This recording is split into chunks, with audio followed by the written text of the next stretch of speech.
Double dose, Kenny. Nghiêm what, boy? Have a drink on us. Have a drink on us.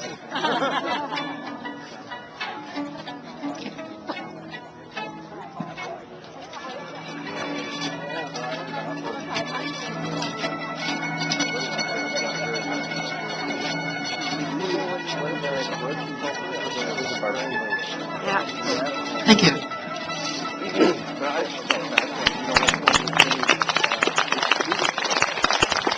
Thank you, Lucy. Thank you, gentlemen. At this time, I'd like to invite Inky Mark to come up and just explain briefly the symbolism that's depicted in the monument, on the monument. And also, for more details on the story behind the monument and what each of the pictures tell us, you can also check the brochure that's on the table. Please help yourselves if you don't have one already. And also on the website that is indicated on the brochure, www.westmanchinese.com/monument. You're not going to remember this, but it's on the brochure. So if you want to follow the process, or the progress of the monument itself and how it came about, and please do pick up one of the brochures after we finish. Inky. Before I do that, I should make a few comments. Anyways, I need to acknowledge your Member of Parliament, Merv Tweed, Member of Legislature Drew Caldwell, Your Worship the Mayor, other elected officials, members of the Chinese Westman community, invited guests, ladies and gentlemen. It's a great honor to be here today. I want to thank Swan Hillman and his brother Ken for the invitation to be here to represent the Chinese community. For those who don't know me, I'm actually an immigrant. I came here, I'm the third generation by immigration. Most people, when they hear me speak, they think, well, you must be born in Canada. Well, I wasn't born in Canada. I was actually, as my wife says, I was made in China, like everybody else today. But today is a historic day, without question. And not only is it a historic day, but we need to give thanks and remember the first Chinese immigrants that came here. Also need to thank people like Ken and Suman and the Westman community. I said to Ken earlier, this wouldn't have been done. This wouldn't be a reality if they hadn't put all the work into this. This is what history is about. I mean, we're at the forefront. We're here dedicating this today, but down the road, as Drew said, probably 10 years down the road, they'll really understand what had to be done. And we need to thank Stephen Harper for doing the apology in the first place. I remember being in the House, I had a bill about the Exclusion Act and the Chinese head tax, but Stephen Harper actually got the job done. We need to thank the City of Brandon for making a place for this monument.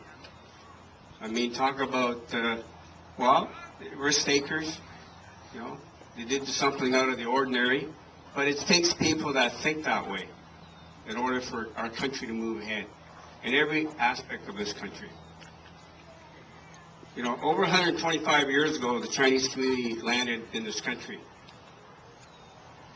Who would believe that, you know, today there are over 100 million, or over a million Chinese, Canadians of Chinese descent. And that Chinese is the third spoken language in Canada. I mean, no one would ever believe that even 10 years ago. But that's how the world is changing. And as you know, we're all immigrants at one time or another into this great country. And lots of negative, bad things have been done, probably to every immigrant group that has arrived in this country. But we need to recognize, seek justice, and move on. So this is about moving on. This is about remembering our past. Thanks for those who took the risk to get here, because you know, this Chinese community wouldn't be here. Our forefathers and pioneers didn't take that risk. We all know they had a hard time, very rough time. But they did it for, you know what, for their children, just like you and I live for our kids. It's always about the future. So, regardless of whatever's happened, Canada is still the greatest country to live in the world. And the Chinese still look upon Canada as the land of golden mountains, land of milk and honey. And that's a fact in life. That's why you'll see that people from all over the world, this is the #1 destination they want to come to, because they understand the freedoms that we have and how we treat people equally. And through all their risk-taking and all their history, we all do it for our children so that our kids have a better place to live, that we're all treated equally as citizens of this country. And I think that's what this is all about. It's not about any particular group, because Canadians are made all up of groups, but we unify ourselves as one citizen, citizens of Canada. So again, I want to thank Swan and Ken for the invitation to be here to speak. And now I will move on and do my job.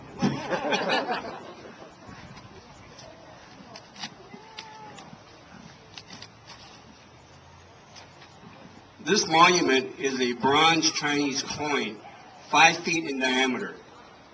This symbol was chosen to represent the time this type of coin was used in the 1800s in China, and economic reasons for immigration to Canada. That's why they came. There are engravings on the coin that depict the history of the Chinese immigrants as laborers who helped build the Canadian Railroad, established businesses such as laundries and restaurants, and finally the unification of the Chinese family after 1947. The exclusion took place between 1922 and 1947. During that time period, no Asians were allowed to immigrate into this country. The 4 Chinese characters on the back of the coin translate into "in remembrance of our ancestors." The bronze coin sits on black marble. This represents the dark page of history due to the Exclusion Act and the Chinese head tax. The granite for the monument foundation is from Manitoba. This is to recognize that the Chinese immigrants have built solid foundations in Canada and Manitoba. The monument faces east towards China. The site was donated by the city of Brandon. The inscription at the base of the coin indicates history of the Chinese head tax, both in Chinese characters and English. The main purpose of this monument is to show how the Chinese have persevered and ultimately became good citizens in the face of restrictions such as discrimination and the head tax. It is hoped that such a visible lesson will help society to understand that every immigrant should be given the opportunity to establish a new life in this country. And in closing, congratulations to all of you. Thank you.